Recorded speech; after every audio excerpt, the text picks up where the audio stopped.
This is the Power Producers Podcast, where we are refining and redefining the sales game.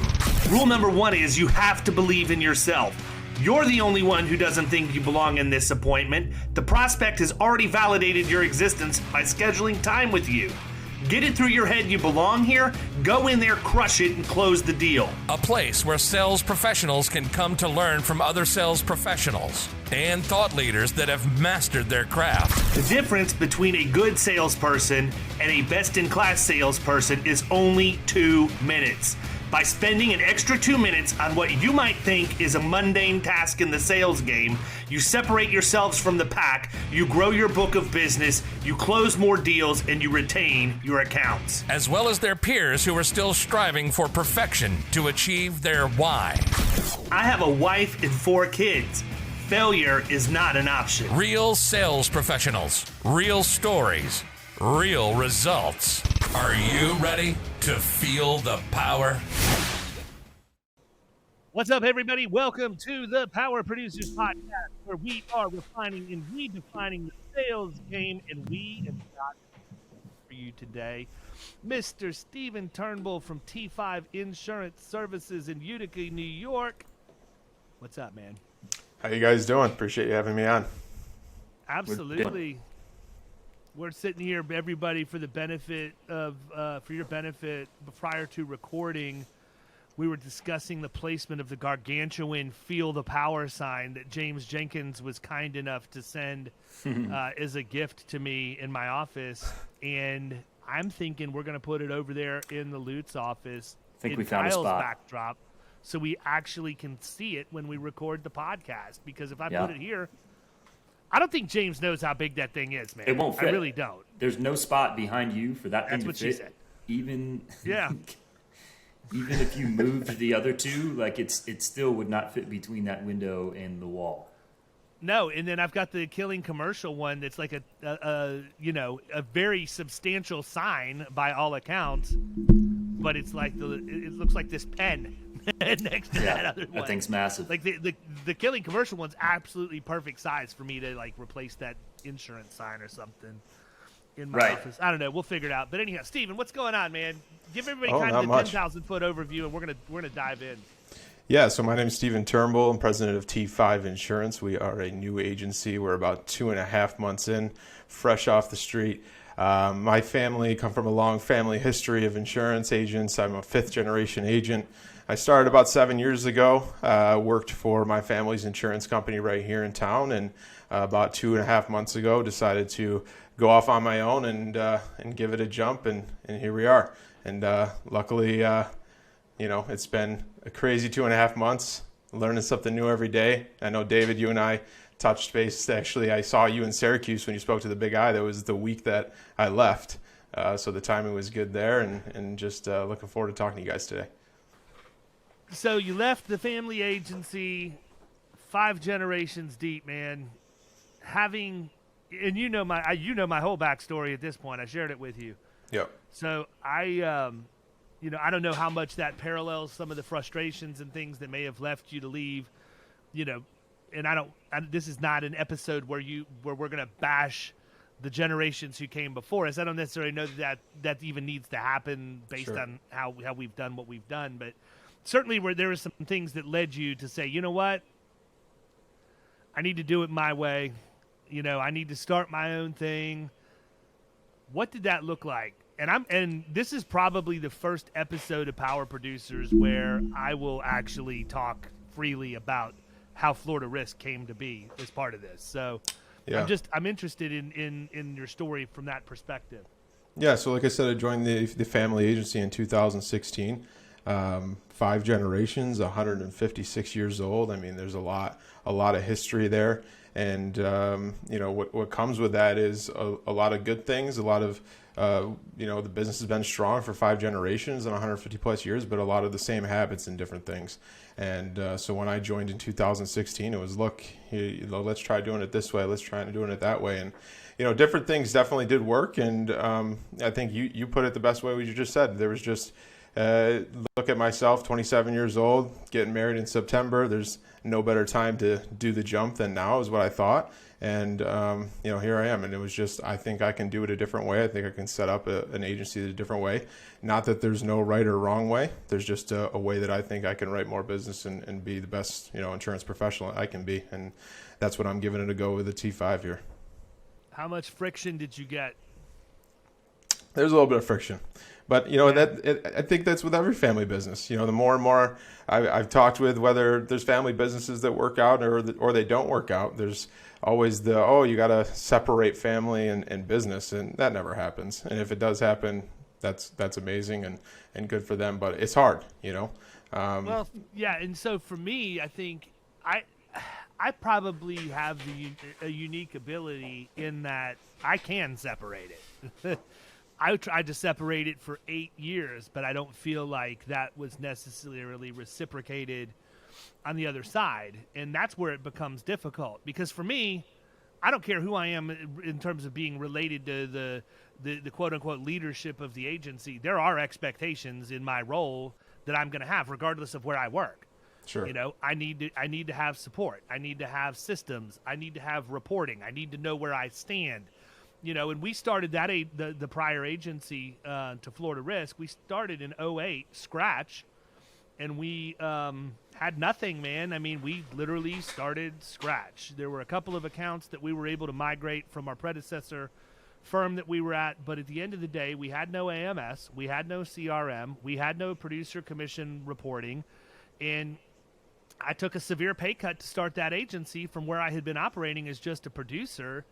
And I had no way to know what I was even supposed to be paid or earned or whatever. And I think that's where the lines start to get blurred between family and business, because I never would have put up with that from anywhere else, right? If this was anybody else I was working for, it wouldn't have been 8 years. It wouldn't even have been 8 months. Mm-hmm. It would have probably lasted 6, and I'd have been out, because I'd been very successful as a producer, and I had my systems down and knew how to write business, but had the opportunity to become an equity partner in a firm with my father as a partner, and it didn't work. It was destined for failure from the very beginning. And part of the reason why is we're both extremely stubborn and bullheaded, and we want our own way. But the other reason is, my dad's not a marketing or a sales guy by any stretch. Like his sales shtick is so hokey, because that's what he hangs his hat on. It's, hey, I'm not a sales guy. I'm an old risk manager, and here's how I would buy if I were you. Well, guess what? It's painfully obvious you're not a sales guy, because rule number 1 is don't ever assume that person's going to think the way you do. It's your job to educate them, but don't tell them what you would do if you were in their chair. You're automatically putting them on the defensive for them to think, wow, this guy's coming in here thinking he's smarter than I am, right? And so we were never going to mesh for that reason, and I just dealt with it for as long as I could, and finally got to the point where I couldn't anymore. I want to be able to control. I think the other part for me too that's problematic is I've always been the leader. I've always been in charge. And it wasn't a big deal when I was just a producer. I know that sounds crazy, but I kind of was running my book like it was a business, and I didn't really answer to anybody because I was producing and I was working side by side with my account manager. So I did have that freedom. I did have the ability to be entrepreneurial, and I didn't have to ask permission. I just went and did what I needed to do to get business done. And as long as I wrote business, everything was good. Prior to that, I'd had total P&L responsibility from the time I was 21 to the time I was 31. I made the decisions. I wrote the budget. I knew where the money was going. I was the one that was approving everything. And so you can't take somebody who's entrepreneurial, who has that kind of skill set and experience in their working life, and then push them into the corner and say, go produce business, and you're going to take a 75% pay reduction, and you're not going to have any say on how the agency's run. We understand we're telling you that you're an equity partner, but you don't get, and that's not how they said it. That's just how the actions let everything, it's how it all played out in the end. And, I've been pretty vocal when people do ask me. I launched Florida Risk, and I had one mission. I was going to do everything that I wanted to do for the prior 8 years and was never allowed to do. That's it. Mm-hmm. People want to know, how did you build your business? I had 8 years worth of ideas that I was able to execute on almost immediately. And the result is I've built a pretty successful agency as a result. That doesn't mean the other agency's unsuccessful. It just means they're doing things differently, and I wasn't willing to conform to that any longer. That's not what I wanted to do. Yeah.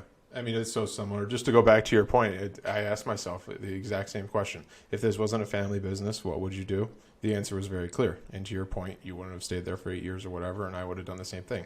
And, you know, I laugh because everything you just said is exactly what I've been saying. I have all these ideas in here that I want to do. And it's not that, you know, they weren't supportive or whatever, but it's like, okay, go over there and sell. But what about, you know, this software? Well, that's an expense versus an investment. You know, now as the president of T5 in my own agency, I'm looking at what best software, what best system should I be using to build my foundation as a startup here. And it's never an expense in my mind. It's an investment because I know the ROI on that, and I know what that can do for the agency as we bring on more producers and more support staff and have that all set up. So that the most exciting part is to say, okay, Stephen, you know, turn and talk to Stephen. What do you think, Stephen? That's a good idea. Okay, yeah, that's a great idea. It's also the scariest part. And the scariest part at the same time, exactly. And you know, after the last 2.5 months, I've never been more scared of what, you know, the future might hold. Every day you wake up and it's on you, but it's just coming from a family business where I really was developing into the face of the business after the last couple of years of being there.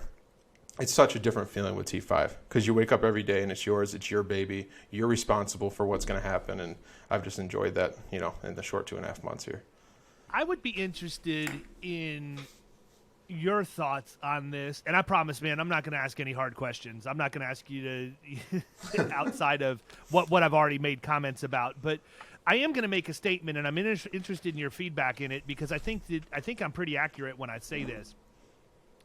When you have a multi-general agency like that that's already established, I feel like at some point it moves from being an entrepreneurial organization and entrepreneurial mindset to this is just the way that we do business and we're always going to do it this way, right? 150%. So I've never been part of that other than I was the scratch agency we started out that way. And I think that what people miss in all of that is when you are entrepreneurial, when you're wired that way to be a good producer, be entrepreneurial in your approach and all of that, you have to scratch that itch. And if that itch doesn't get scratched, you're going to become more and more discontent with where you're at because your needs aren't getting met, right?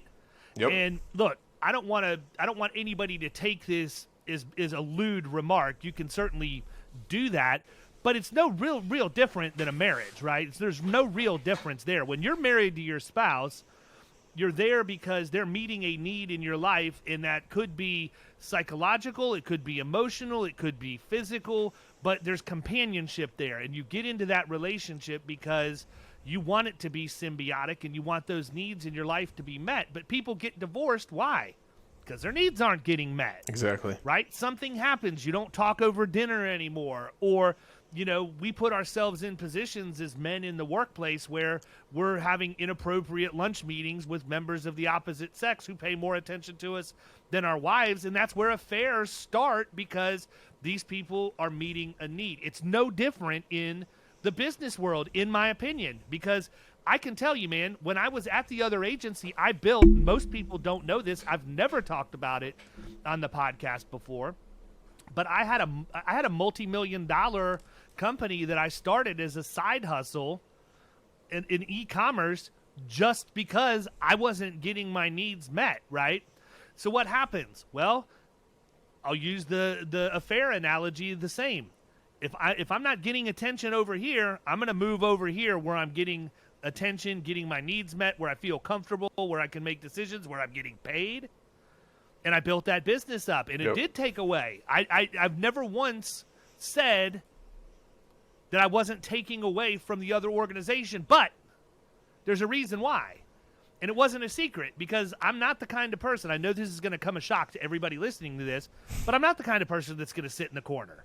I'm not the kind of person who's going to be told, shut up and do it the way we're going to do it. If I know, beyond a shadow of a doubt, there's a better way. So, you know, at the end of the day, my needs weren't being met. My entrepreneurial itch wasn't getting scratched, so I launched Florida Risk Partners. Yeah. I was honestly leaving. I wasn't even going to be in the insurance industry. Yeah. And that experience is what caused those emotions of you to leave the insurance industry, you know, that negative experience that you had. I think to answer your question about the multi-generational business, you're absolutely right. You pin it right on the head.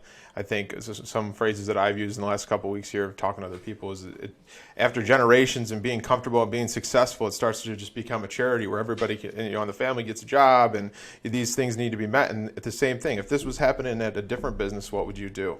And, the biggest thing that I'm excited for T5 is to build that culture that I always wanted. Build the culture of allowing your staff to do different things. Or, on a simple note, I always say I can't wait until my first support staff salesperson says, "Hey, Johnny's soccer game's at 3:00. Can I go to Johnny's soccer game at 3:00? Allow that culture, because the life that I came from, it sounds weird to call it my prior life, was office is open 8 to 5. We're here till 4:59 and until the bell rings. And so it's so exciting for me. Going back to what we said about everything that's been up here in my mind for the last 6 years of what I want to build and what I want to get back to be able to give those experiences to the future employees and partners of T5. Yeah, so I'm going to ask you a question, and it's going to sound weird, but I'm going to qualify the question before I ask it. Okay. I would be interested in what you would do differently if you were your dad and you were bringing your son into the agency. And I'm not asking you necessarily to criticize your father. I'm telling you this, or I'm asking you the question because that's the position I'm in right now with my son. Mm-hmm. And I feel like I do, or sons, because we're getting ready to bring number 2 in, relatively soon, like next week. So I ask you that because I feel like I'm very, very cognizant of everything I would have done, and I would never put him into the same position that I was put into. But I always ask for other people's advice that have been in a similar situation to make sure that I'm not missing anything. Yeah, it's a clear answer, and it's have the plan. Draw the plan out. Show your sons, this is what I'm expecting you to do as an employee of my business. Yes, you are my son, but you are an employee of my business. These are the requirements I want you to meet, and this is the plan to get to your point B from wherever your point A is. And at the end of the day, that was another leading factor of why I started T5. There wasn't a clear directive path of Stephen being able to do the list of things that he wanted to do when it comes to his professional career. And, I know where point A was. I know in my mind where point B is. And just to be able to draw the steps out to say, okay, son, when you get to this point, when you become a producer, if you produce, whether it's produce this much or give this much back to the firm, at this point in your career, you'll have this. It's just have a plan and set up for, that either that succession or what their career will look like. Check. I did that. We're good. So I'll tell you, man, it's interesting. I mean, and one of the things, Grayson's been on me. Like, this has been him driving the process. It has not been me, because I have actually been against it for a lot of the reasons that people can probably surmise based on what I went through and my experiences of working in a family business. And so I told him up front, I'm like, nope, can't do it. I need you to go work in a grocery store or retail or something like that for a couple of years, because I want you to learn how to be accountable to somebody else. I want you to learn to work a schedule. I want you to learn how to deal with the public at their absolute worst. And retail is certainly going to fit the bill. Plus, I need you to learn how to work on a team and get along with other people and know what that's like. So he did. And I said, it's at least 2 years. And occasionally he'd say something, and nope, 2 years. So at 2 years and 1 day, we had the conversation. I'm like, look, yeah, you can come on board. He goes, well, good, because I know how much, I want the lifestyle. I want this. I said, well, you got to put in the work, my man. You're not going to get the lifestyle right out of the box. I mean, I realized that in our house, we've been able to take trips to nice places when we want. If we want to go eat out for dinner or whatever. I can remember the days when I didn't know if I had enough money to pay for pizza at night on Friday night for my kids, right. When we first launched. I mean, that's where we were. Mm-hmm.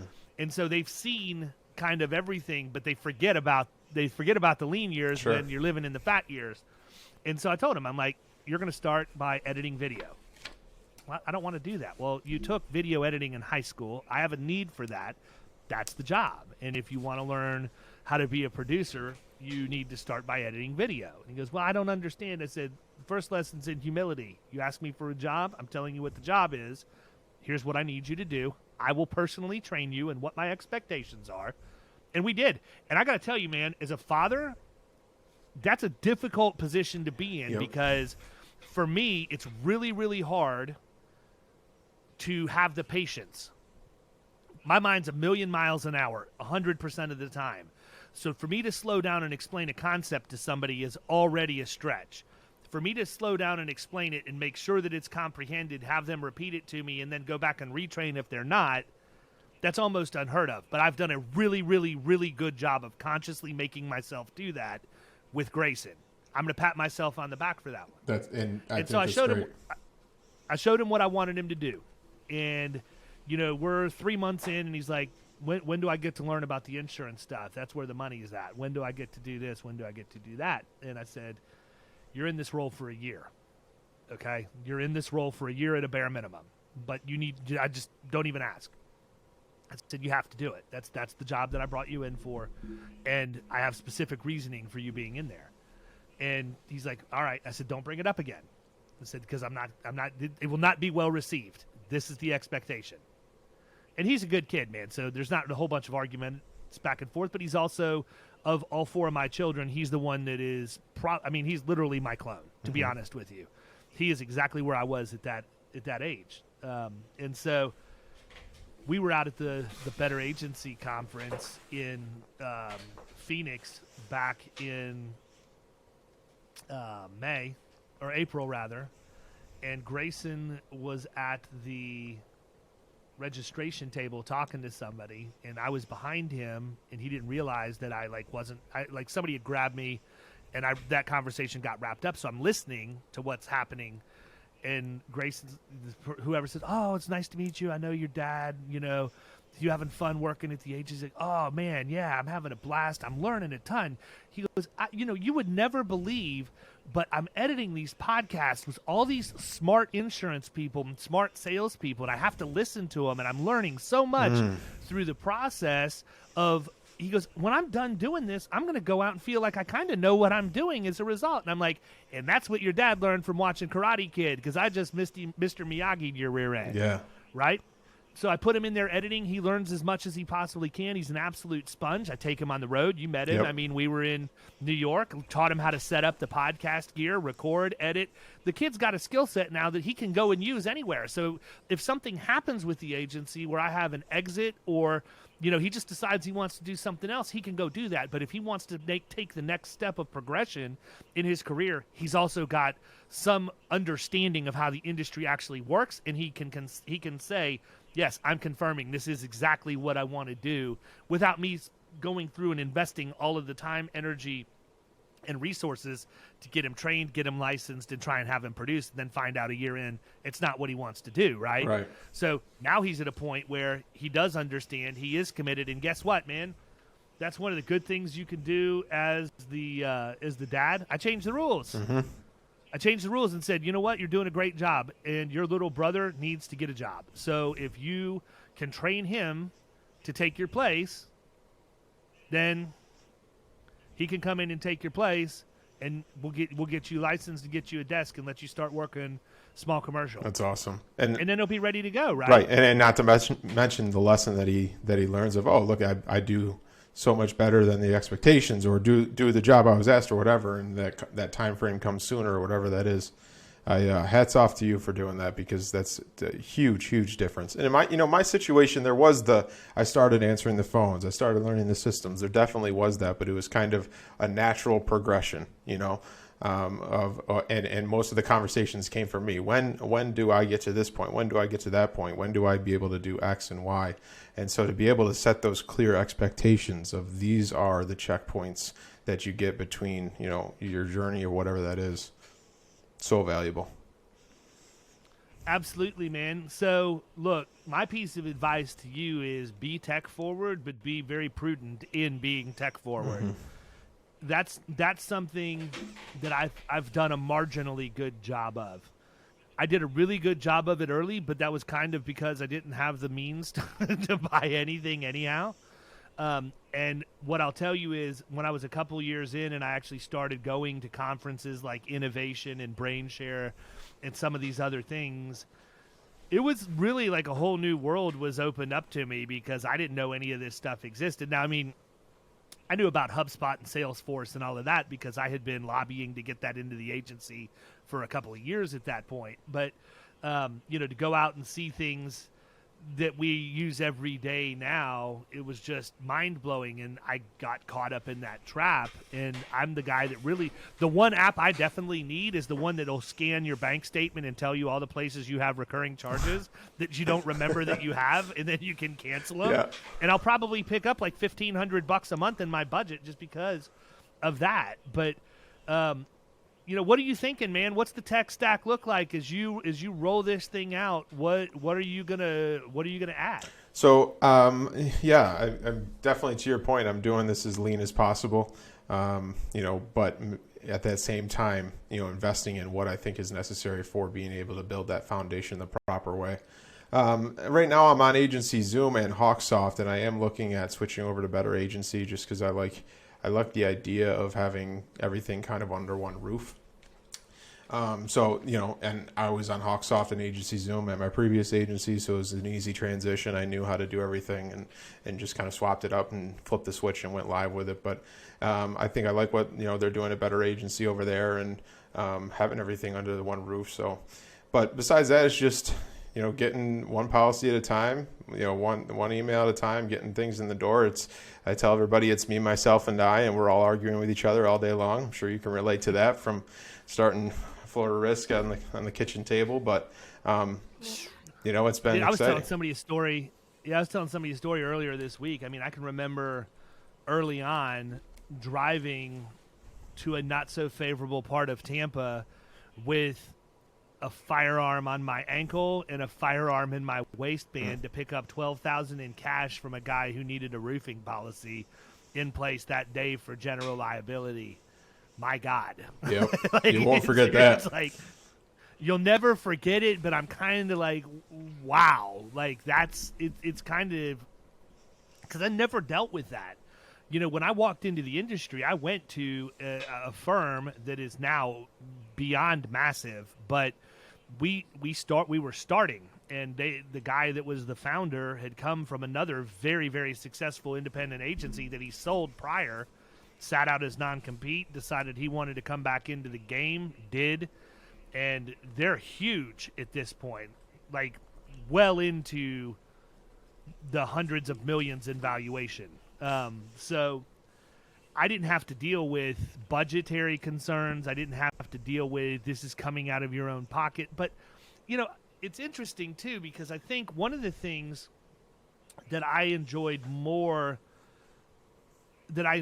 now about how our agency is structured versus any of the other agencies that I've worked with is I get the freedom for what the actual value proposition of the firm is and how that's going to integrate at the point of sale. But more importantly, how do we integrate that financially for our producers? Okay. So I'm pretty transparent when people ask me what compensation structure looks like for our producers. It's 40% new, 25% renewal. Now, there's a lot of people out there who are going to be, sucking the air out of the room, wondering who in the world's willing to work for 40% new and 25% renewal, because there's people doing 50-50 or 70-30. Like, I've seen crazy deals out there. Right. The reason is because of our value proposition, period. My producers are not gonna leave to go to another agency over any of that. And to be clear about what I'm talking about, when I came up in this industry, I've always sold the same way. It's rarely been, go out and quote policies based on an X date. It's almost always been the risk management approach, and I've modified and refined that over the years. But if I were to go out to a middle market account in my early years and sell the deal and say, we're going to bring loss control in quarterly, we're going to do this, and this, and it was going to cost me $10,000 in loss control budget, I had to split that 50-50 with the agency. I paid $5 as the producer, the agency paid $5. We had a business development person. The business development person, that's honestly, I don't know. We should have said rockstar appointment setter. Should have been her official title, because this lady was off the chain, man. I've never seen anybody like her. She had a database that was 20-some years deep. She knew everything about every decision maker, every gatekeeper, kids' names, sports play that they play, pet names, where they went to church, everything, right? Mm-hmm. But if Marlene booked an appointment for me, she also had her insurance license. So when I'd close the deal, she got 10% of the revenue. I paid her 5%. The agency paid her 5%. Well, I didn't want that to be the way that I ran my agency. So when somebody comes and works at Florida Risk, like for Kyle, for example, if he goes out and sells a middle market deal and we need to have an environmental specialist go out there and do something, or an ergonomics person or whatever else, I just eat it. Right. I don't bill that back to him. Right. I don't want him to be encumbered financially because that's the right thing to do for the client. So I don't need him not giving people. And so, again, this goes to a different type of thought process, but I don't want him not delivering services a client needs, because at the end of the day, if I did charge him for that and he doesn't handle the account the right way, what happens? Claims go up, my contingencies are gone. So I'm actually doing some of that investment in services to protect my contingencies with the carriers, which is great money. Yeah. And so it's kind of a wash in the long run. Same thing holds true with literally anything. My producers have no expense that is borne out of their own pocket. So I think that when you're an agency principal and you hear things like that, you always need to ask the follow-up questions to understand, because, no, I'm not shortchanging the people who work here at all. In fact, I would challenge any of them to go someplace that's offering 70-30 or 50-50. Good luck. You're not going to get nearly the resources that we have. Yep. The reason you're able to close business at almost 100% rate is because of everything that we've invested in and built, and you're taking advantage of that. You just don't see that, on the front end. So Absolutely. it's an interesting thought process, right? Oh yeah, I think, and to your point, like the little stuff builds up, and just going back on the basic level of even like a flexible, schedule, like that, having your CSR or whatever go to Johnny's soccer game, like that little stuff is going to build up to where they're never gonna look to go other places, or on the other side gonna continue to appreciate it. I'll never remember not going back to dig at my father or anything, but I always saw like why it was always a member of the family that was the salesperson. And we were a small shop, about 6-7 people, and just the salespeople were the members of the family. And I always said, like, what if we try to bring in outside people? And the first reaction was always, well, what if they build up a book or something and leave? And that's Yep. that older mentality. And it's It's a look in the scarcity mirror. mindset. Look in the mirror and ask yourself why they left, because the finger comes back to the owner of the shop or whatever, and the culture that you're building. So, again, that's just something I'm excited to do. Yeah, no, I agree. I mean, I don't track PTO or vacation time. I want my people to take whatever they need. Now, there is an understanding and an expectation that their job is getting Right. done, and if that's not happening, then that's not going to happen. And it also means it doesn't mean that I don't have to approve it, right? Like, just because I'm not necessarily tracking it in terms of the number of hours, you still got to let me know when you're going. You got to give me the opportunity to look at where we're at on the schedule, because there may be a time where I have to say, look, we got 3 people out this week. This isn't going to work. We're going to have to figure out some level of seniority or whatever works, because we ran into this issue last year at Thanksgiving where, school's out. Well, guess what? There was like me and one other person in the office. Everybody else took their vacation. In part, look, I own that. It's my problem. Mm-hmm. It was my fault. I didn't make them turn in vacation requests. They just said, hey, by the way, I'm going to take it. Do you mind? And I'm going a million miles. Oh, yeah, no problem. Go ahead. Whatever you need to take, blah, blah, blah, blah. Then there's 2 of us in the office for a week, and I issued enough certificates that I would say, you know what, I'm never doing this again. So did you do something to change that? Like a different process? Yeah, so I mean, we're actually going through this right now as part of us going through traction to make sure that we're dotting our I's and crossing our T's. But I just basically said, look, our payroll platform has got time off requests in it. We've never enabled it or used it. Now we're going to enable it and use it. If you want time off, go into the time off request thing, put it in there. I'll go in once a week when I go to clean up payroll, and look, I'll approve it, or if I've got questions, I'll ask you, but then I can at least take that and make a notation on my own calendar so that I can always see kind of where everybody is in the general process. What I don't want to do is get to the point where I say, you get 80 hours a year, Right. or you get 120 hours a year at 5 years. I don't want to do that for a couple of reasons. Number one, I want people to have flexibility, but there's been studies that have been shown, man, when you don't track it, people take less. Mm-hmm. If you tell somebody you have 120 hours of vacation to take because you've been here for 5 years, they're going to take 120 hours. Right. Yep. If you give them flexible PTO time, they're going to take what they need. Yep. And they don't feel work. And I want to make sure people are very clear on this. It's not like we're screwing over our employees. I'm not.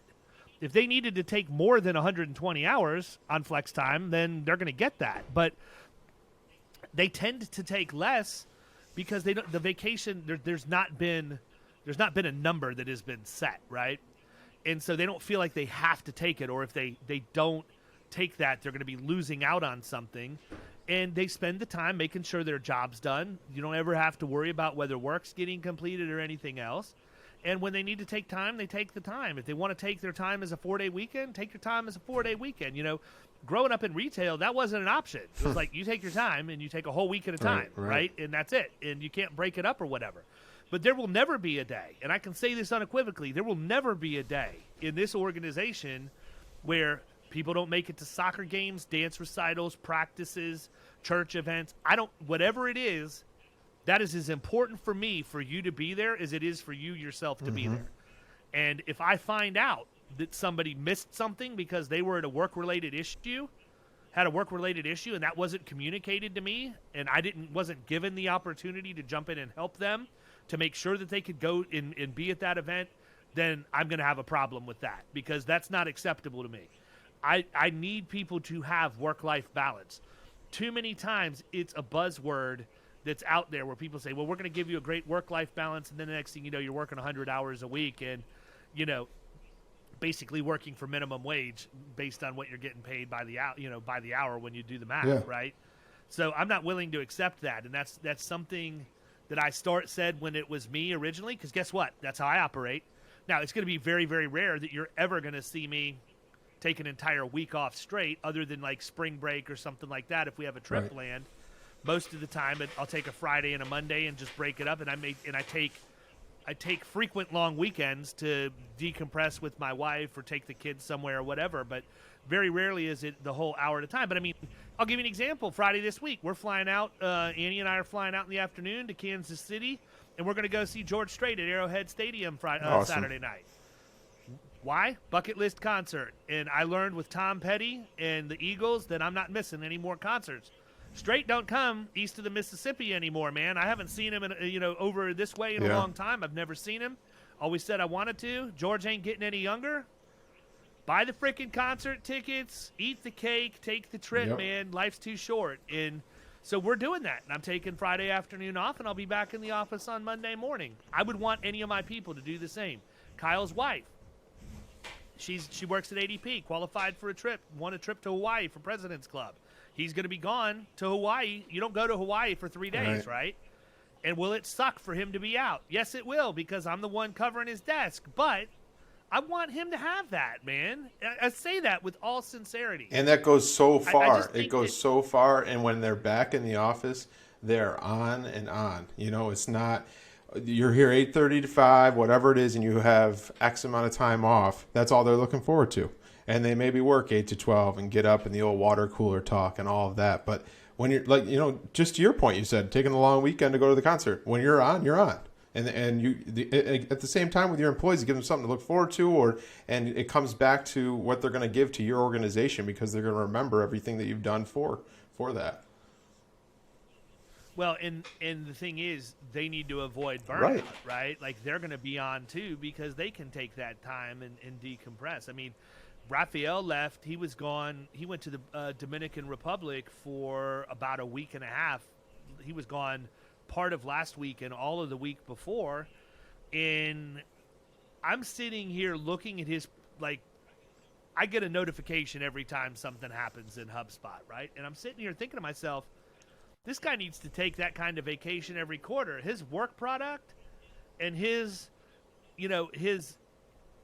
production is off the charts, and he's only been back for like 4 days. But I'm watching all of this go down, and it's like, what the heck, man? Like, why didn't take a trip sooner? Maybe not for 2 weeks, but I always feel like I'm better off, man. I need to be the best version of myself as much as I possibly can. And I can assure you, dude, after the traveling that I did this summer, I needed time to decompress. I wrapped up that whirlwind road tour in Columbia, Missouri, and like 2 weeks later, we had our Killing Commercial event in Key West, That's not relaxing. Right. I had to plan it. I was running around making sure everybody else was having a good time. That's way more work than the insurance piece, right? Because I have a lot of personal investment in making sure everybody has the best time they could possibly have when they're there when I'm the host. And so I had to go away for 4th of July. We went over and stayed in Orlando for a long weekend just so I could finally get the time to relax a little bit. And we're actually going to go back to Key West at the end of August so that I can enjoy it. No, but it makes such a difference to have that downtime too. And then, you're on when you're on. It's just, so yeah, I'm excited to offer that culture at T5 as we continue to grow here. So talk a little bit about the mix of business. I mean, what are you guys going to go after? What's that? Yeah, we're mostly personal. I'd say right now probably 70-30 is what my book was. I actually looked at it yesterday, coming up to 3 months, just taking a look, and I'm almost 50-50, which is interesting. I don't have a non-compete. And I do have, good clients and that I know very well and close friends who have come over and, basically whatever it's going to take. I don't want to talk to anybody else. I want you to be the guy. But with that being said, the new business so far, 65% of that is all been new business. And, I was actually talking to a client this morning. I met with this morning. They were like, well, that's fantastic. What do you attribute that to? And I feel I've done a good job of kind of just growing my brand in the community. I was Stephen Turnbull that worked for Turnbull Insurance, but now I'm Stephen Turnbull that is T5. Dude, you've been everywhere, man. You've been everywhere. Like it's actually been cool to watch how you kind of rolled everything out because community involvement, and it's not obnoxious. Like you're doing it the right way, and somebody that I look up to that I think is really good with regard to the whole community involvement and using that is part of your social strategy. And I'm not saying you're exploiting what you're doing in the community for marketing purposes, but I think it's also important that people know you're a community-based firm and you're investing back. And so there's a fine line you walk, and the guy that I think does the best job of walking that line, hands down, is Paradiso. Chris Paradiso is by far, the king of community-based marketing. Go to his Instagram, go to his Twitter, go to his Facebook. You're going to see him doing stuff with first responders, military, involved in the schools, giving away bikes. I mean, just everything. Every time you turn around, it's never about Chris. And it's really never about Paradiso Insurance. It's about, here's what we're doing in the community. And people gravitate toward that. And it comes naturally, really. In June, I just finished my term as the president of the Rotary Club here in Utica. My family's had a long time history with the club and this and that, and people have asked all the time, you do so much there and why is it this and that? But it's kind of talking about, decompressing. It's kind of a different release for me, if you will. It's not salesy. It's just, we're doing this, we're giving back to the community. It's just something different. And then, you have these moments where you're in a room at a committee meeting or whatever, and I insure him, I insure her, I insure that business, I insure this, and it just kind of comes full circle. So it definitely goes a long way to just show that you're involved and that you care and wanting to give back, not to mention the obvious of the feel good that, the return is. We just had we did a gala here. It was the first annual gala we did and raised $12,000 for the local visually impaired Central Association for the Blind and Visually Impaired program. So that was really exciting. We got their summer camp. They do a week-long camp up in Old Forge, New York here. And so we're going to go up on Friday and bring my dad's ski boat up and take some of the visually impaired children tubing, which is always fun because it's something they don't get to experience, normally. But it's just, it's good to just be plugged in at as many different, places that you can be. And that's what I've been trying to do. Well, you've been doing a good job for it, man, with it. I mean, keep that up because it's only going to build from there. What have you run into so far? I mean, I know it's only 2.5 months, but what's been the biggest surprise that you've had at this point? The biggest surprise, I guess the biggest surprise at this point, and I'll back up to 10,000 foot view, I guess, from the career of insurance is, I've always told everybody that I joke that I'm going to get this tattooed on me because I believe it so much, but in our industry and in other financial industries like this, if you do your job and do the right thing, you're going to be successful. Do your job and do the right thing. because at the end of the day, we're solving a problem, whether that's somebody buying our first house and not knowing what the homeowner is going to be, or someone that's got a workers' comp problem or problem with their BOP or whatever it is. But I think the biggest surprise for me, being 7 years into my, working career and a younger business owner here, has been it's just do your job and do the right thing. You come out of college and they preach in college how big and scary the real world is, and not saying that it's all easy, but if you just show up to the plate, you're going to get those swings, and it'll all come in full circle. That's awesome, man. What ask you the surprise. I already know the most rewarding part. I don't know that there's been time for you to have anything disappoint you yet. So no, really I think maybe the biggest challenge has been figuring out how to wear all the hats. At this point, it's tough. I'm doing all the follow up and it's tough too, because for you, if you're doing personal lines, like that's why personal lines just doesn't register with me, because I can't it's so foreign, and the way that you run an agency like that is so just absolutely different than what you do when you have, we virtually have none. We're probably 98% commercial, and it's not going to change any, especially with how volatile and messed up the marketplace in Florida is right now. So, I think that's always, where you're looking for, okay, what can I automate, what can I delegate, and what can I outsource? If you automate it, you can do it with your systems. If you delegate it, well, you can't delegate it right now because you don't have anybody but you.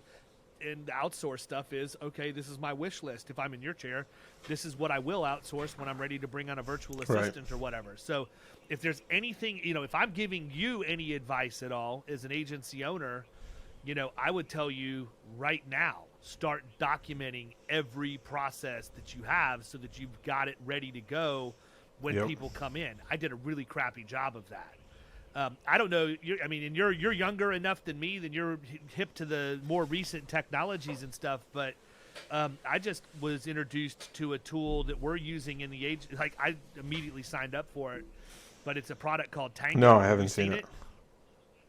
So the web domain is tango.us. This is where I tell everybody on the podcast that I don't get paid for this. And honestly, it's free. You can have a paid subscription, but you don't need it based on it just depends on how much volume of work you're going to need to do in it. But this thing's crazy, man. It's a Chrome extension for your browser.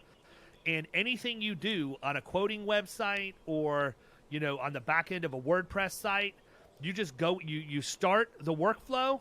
You do it just like you normally would. You hit stop, and when you're done, that thing spits out. You can export it to a Word document. It's a screenshot and a description of every single step of what you just did so that you can hand that over to somebody and they'll know what it is. Gone are the days of me going through Loom and explaining everything, because it is really, really accurate, and it's free. I'm going to check that out. I think they give you up to 25 workflows a month for free. So that's the one thing that I wish. Everybody always says, what would you do differently if you had to start it all over again? My number one answer is I would just open up an agency that's not middle market commercial. It's all quote bind issue products, and I would drive traffic on the internet to landing pages and collect money electronically in my bank account while I'm laying on a boat in the middle of the Caribbean somewhere. Okay, that's the million. That's the one that I would really do. But in a realistic world, the one thing that I would do differently that I was really bad at doing is I didn't document. And unfortunately, everything's in my head. So now we're going through this brain dump where I have to think. And I am not a good guy about stopping and thinking about all the way back. I hated technical writing in college for that reason. I'm high level. I can come up with an intricate, idea and tell you all the ways that it's going to work. But if you say, okay, what's the first step? Right. I'm out, right? That's not how I think. And so that's a big help for me to be able just to say, here's how I do it. Just do it the way I do it. And they tell you what the first step is. I'm laughing because Mike Crowley is listening to this right now, shaking his head, going, "I told you, Turnbull. I told you," because that's the first thing. The first thing he said. Him and I have gotten real close over the last years, and we had really similar stories. And he's running his family agency, so it went a little different for him. But the first thing he said is document everything. So yeah, I've been issuing on different companies. I've been doing the Loom video. I got to check out this Tango thing for sure. Yeah, let me know what you think of it when you do. I was absolutely blown away when I used it the first time. I was like, it probably works for everybody else. It won't work for me. And I was teaching Grayson how to upload a blog post to the Killing Commercial website and optimize it on the back end with the Yoast plugin. And I just went in and did it like I normally do. And I'm not kidding, man. Like, it spit it out, and I read it thinking I was going to be able to blast a bunch of holes in it. It was absolutely perfect. That's cool. I'm going to check that out for sure. I appreciate you sharing that. Absolutely, man. So what have we left out before I think that's it. I just want to thank you for having me, and thanks for what you're doing for the industry. I will share when I jumped to T5, I made a list of things that I wanted to accomplish, and being on the podcast was the one thing that I had one of my list items that I wanted to do in the first year. So I got it out in 2.5 months. So I appreciate the invite, and I didn't even have to ask. No, I appreciate your invite. It was great, and. See, people out there watching you, man, and they're able to support you in ways you might not necessarily think. So I'm really hoping, with 25,000 people a month listening to this thing, that some of the carriers are going to realize you've got a cool thing going on out there. Some of the vendors that think that you need their product might be a little more graceful in how they approach you. And the ones that are aligned with our value proposition and our mission extend to you some of the same pricing courtesies that they do to my ecosystem. So yeah, I appreciate that. The podcast thing's interesting, man. You never know who's listening, and you never know what opportunity is going to come from it. So I'm thankful you took the leap of faith and came on, because this could have gotten real bloody real quick. and I wasn't going to let that happen for self-preservation amongst other things, but I think the future's bright for you, Stephen, and I hope you just stick with it, man, because I will be real when I tell you it's not always going to be smooth sailing, and that's what's going to determine how successful you ultimately are, is you've got to push through those times, and those times suck. But you got guys like Crowley, you have people like me that are willing to help you and lift you through those times where you're struggling, and I hope you realize that you have a lifeline and multiple lifelines you can reach out, because that support structure that you have right now is something that I didn't have, and it made it exponentially more difficult for me to get from where I started to where we're at today. Thankfully, I stumbled into, it's kind of funny, Laura Sherman's a partner at Baldwin, Kristen, and Sherman, which is also Baldwin Risk Partners, and which I had no clue they were Baldwin Risk Partners when I created Florida Risk Partners, so it's kind of weird, but that's the very first agency that gave me an opportunity to be a producer. And when she saw that I launched my own agency, she actually added me to IAOA. I would have never known the Facebook group existed, or that any insurance agency Facebook groups existed, and she got me in, and that's where I began to realize that there is a way that you can do this thing but not be left out on an island by yourself. So take advantage of those resources. Just understand that not all advice is good advice, and you've got to filter through and get what makes the most sense to you and execute on that, and don't try and do everything. Yeah, absolutely. So I appreciate you taking time out of your day, man. I'm going to let you bounce. Kyle just sent me a message. We figured out what was going on with his computer and everything, so hopefully he's able to go on the next one with me. But I appreciate you coming on, man. I wish you nothing but the best, and I hope you know that anything you need, you can reach out. Appreciate it. Thanks again for the opportunity, David. You've been listening to the Power Producers Podcast. You can follow Killing Commercial Insurance on Facebook and YouTube. And if you want to take your game to the next level, check out our book, The Extra 2 Minutes, and our website, killingcommercial.com.